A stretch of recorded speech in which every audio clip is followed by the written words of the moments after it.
Hi friends, പുതിയ വീഡിയോയിലേക്ക് എല്ലാവർക്കും സ്വാഗതം. ഇന്നത്തെ സിമ്പിൾ റെസിപ്പി അയല മുളകിട്ടതും സിലോപ്പി ഫ്രൈയുമാണ്.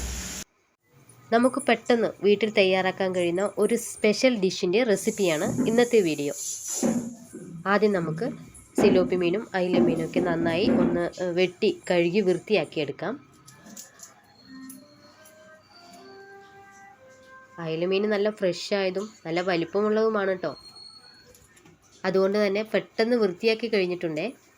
മീനെല്ലാം നമുക്ക് കഴുകി വൃത്തിയാക്കി അങ്ങോട്ട് മാറ്റി വയ്ക്കാം. ആദ്യം നമുക്ക് അയല മീനിലേക്ക് ആവശ്യമായ ചേരുവകൾ ചേർക്കാം. ആദ്യം അതിലേക്ക് ആവശ്യമായ 1 സ്പൂൺ മഞ്ഞൾപ്പൊടി. മല്ലിപ്പൊടി സാധാരണ നിങ്ങൾക്ക് ചേർക്കാറുണ്ടോ എന്നറിയില്ല. എനിക്ക് മല്ലിപ്പൊടി നല്ല ഇഷ്ടമായതുകൊണ്ട് ഞാൻ എല്ലായിലും അധികം മല്ലിപ്പൊടി ചേർക്കാറുണ്ട്. 1.5 സ്പൂൺ മുളക് പൊടി, ആവശ്യത്തിന് ഉപ്പും, അതിലേക്ക് കുറച്ച് ഇഞ്ചി വെളുത്തുള്ളി പേസ്റ്റും നമുക്ക് ചേർത്ത് നന്നായിട്ട് മിക്സ് ചെയ്തെടുക്കാം. മിക്സ് ചെയ്ത മസാലക്കൂട്ടിലേക്ക് നമ്മുടെ മീനുകളൊക്കെ ഇട്ട് നന്നായി അത് തിരുമ്മി വയ്ക്കാം. അകവും പുറവും നന്നായി ആ മസാലകൾ ഉള്ളിലോട്ടൊക്കെ പിടിക്കും വിധം നന്നായി മിക്സ് ചെയ്യണം. പ്രത്യേകിച്ച് സിലോപ്പിയ മീനിലൊക്കെ മസാലകൾ പിടിക്കാൻ കുറച്ച് ടഫായിരിക്കും. എങ്കിലും നമുക്ക് അയല മീനുകളിലൊക്കെ മസാലകൾ ചേർത്ത് നമുക്ക് അങ്ങോട്ട് കുറച്ച് നേരം മാറ്റി വയ്ക്കാം. ഇതിൽ മസാല പിടിച്ച് വരുമ്പോഴേക്കും നമുക്ക് അയല മുളക് കറി നമുക്ക് റെഡിയാക്കി വയ്ക്കാം. ആദ്യം തന്നെ ചൂടായ ചട്ടിയിലേക്ക് നമുക്ക് എണ്ണ ചേർത്ത് ഇതിലേക്ക് ഉലുവയും വലിയ ജീരകവും ഇട്ട് പൊട്ടിച്ചെടുക്കാം. പിന്നീട് അതിലേക്ക് ചെറിയ ഉള്ളിയാണ് ഞാൻ ഉപയോഗിക്കുന്നത്. കുറച്ച് ചെറിയ ഉള്ളിയും 3-4 പച്ചമുളക് നീളത്തിൽ അരിഞ്ഞതും കുറച്ച് കറിവേപ്പിലയും ചേർത്ത് നമുക്ക് നന്നായി ഒന്ന് വഴറ്റിയെടുക്കാം. പെട്ടെന്ന് വഴറ്റി വരാനായി നമുക്ക് അല്പം ഉപ്പും കൂടി അതിലേക്ക് ചേർക്കാം. ഉപ്പ് ചേർത്ത് നമുക്ക് നന്നായി എണ്ണയിൽ തന്നെ നന്നായി ഒന്ന് വഴറ്റിയെടുക്കാം. ഏകദേശം ഉള്ളിയൊക്കെ നന്നായി വഴറ്റി വന്നിട്ടുണ്ട്. ഇനി നമുക്ക് അതിലേക്ക് മസാലക്കൂട്ടുകൾ ചേർക്കാം.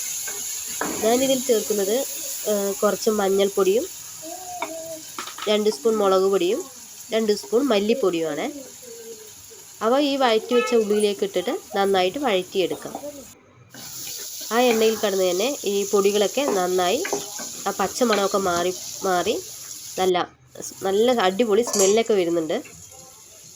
മസാലയുടെ പച്ചമണം മാറിയ ശേഷം നമുക്ക് അരിഞ്ഞു വെച്ച 2 തക്കാളി ചേർത്ത് ഇളക്കി നമുക്ക് അല്പം നേരം മൂടി വയ്ക്കാം. സവാളയും അത്യാവശ്യം നന്നായി വെന്ത് കുഴഞ്ഞ രൂപത്തിലായിരിക്കുമ്പോൾ തന്നെ മാറ്റി വെച്ച കുറച്ച് പുളി, ഒരു നാരങ്ങ വലുപ്പത്തിൽ എടുത്ത പുളിയാണ്. അത് നന്നായി പിഴിഞ്ഞ് നമുക്ക് അതിലേക്ക് ചേർത്ത് നന്നായി തന്നെ ഒന്ന് തിളപ്പിച്ചെടുക്കാം. കറി ഇവിടെ തിളച്ച് വന്നിട്ടുണ്ട്. അപ്പോൾ നമുക്കിനി അതിലേക്ക് മീൻ ചേർത്ത് വയ്ക്കാം. നമ്മുടെ അയല മീൻ നന്നാക്കി വൃത്തിയാക്കിയ അയല മീൻ ചെറിയ കഷ്ണങ്ങളാക്കിയിട്ട് നമുക്കിതിലേക്ക് ചേർത്ത് കൊടുക്കാം. നന്നായി ഒന്ന് തിളച്ച ശേഷം നമുക്ക് ചെറു ചൂടിൽ വയ്ക്കാം.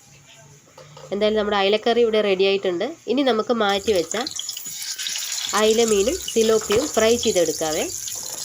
അതിലേക്ക് ആദ്യമായി നമ്മൾ ഒരു പാൻ എടുത്ത് അതിലേക്ക് വെളിച്ചെണ്ണ ഒഴിച്ച് നന്നായി ചൂടായ ശേഷം അതിലേക്ക് കുറച്ച് കറിവേപ്പിലൊക്കെ ഇട്ട് നമ്മുടെ മീനുകൾ അതിലേക്ക് ഓരോന്നായി ഇങ്ങനെ നിരത്തി വയ്ക്കാം. ഞാനിങ്ങനെ ഇളക്കി കൊടുക്കുന്നത് അത് അടി പിടിക്കാതിരിക്കാനാണ് കേട്ടോ. നോൺ സ്റ്റിക്കിൻ്റെ പാത്രമാണെങ്കിൽ നമുക്ക് ഓക്കെ, കുഴപ്പമില്ല. പക്ഷേ ഇത് നോൺ സ്റ്റിക്ക് അല്ലാത്തത് കൊണ്ട് അടി പിടിക്കാനുള്ള ചാൻസ് ഉണ്ടായിരുന്നു. അങ്ങനെ ആവാതിരിക്കാൻ വേണ്ടിയിട്ടാണ് ഇങ്ങനെ ഇടയ്ക്കൊന്നിങ്ങനെ ഇളക്കി കൊടുക്കുന്നത്.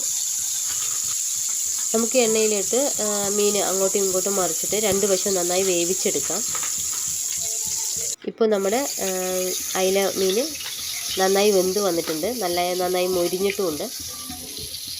ഇനി ഇത് നമുക്ക് അടുപ്പിൽ നിന്ന് മാറ്റി മറ്റൊരു പാത്രത്തിലേക്ക് വയ്ക്കാം. അയല മറ്റൊരു പാത്രത്തിലേക്ക് മാറ്റിയ ശേഷം സിലോപ്പിയ ഫ്രൈ ചെയ്യാനുണ്ട്.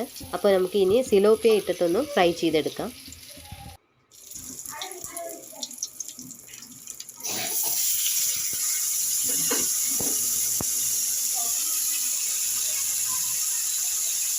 നമുക്ക് മീനുകൾ ഓരോന്നായി തന്നെ ഈ ചൂടുള്ള എണ്ണയിലേക്ക് ഇട്ട് കൊടുക്കാം. സിലോപ്പിയ മീനും നന്നായി ഫ്രൈ ചെയ്ത് വന്നിട്ടുണ്ട്. ഇനി നമുക്ക് ഇത് ഒരു പാത്രത്തിലേക്ക് മാറ്റി വയ്ക്കാം.